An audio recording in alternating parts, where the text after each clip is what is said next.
জানাতে চাই, আমরা এমন সময় দাঁড়িয়েছি, এমন বিষয় নিয়ে দাঁড়িয়েছি তাদের কাছে এর চেয়ে বড় কষ্টের বিষয় আর থাকতে পারে না।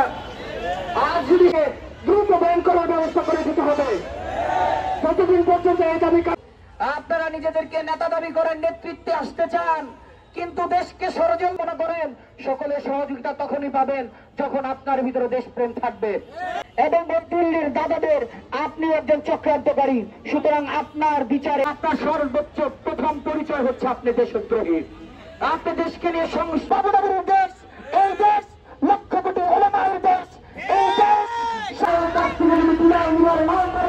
দেশের জন্য, ভারতের জন্য